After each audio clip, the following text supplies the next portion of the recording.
Today I'm going to show you the 3 easiest ways to open a video file in QuickTime. Technique 1. From File. First, come up to File in the menu bar and from the drop down menu select Open File. You'll be presented with this window asking you to navigate to where your video file is. Mine is on the desktop here, so I just select it and hit Open.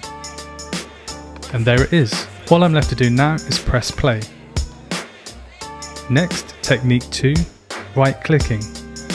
All we need to do here is hold down Control while clicking the file, go to Open With, and from the drop down menu select QuickTime. And here it is. All I'm left to do again is press play.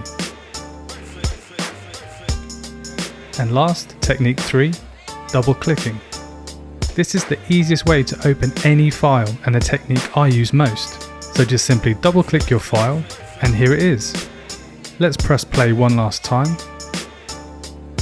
And that was the 3 easiest ways to open a video file. Check out my next video where I will show you how to make QuickTime your default video player.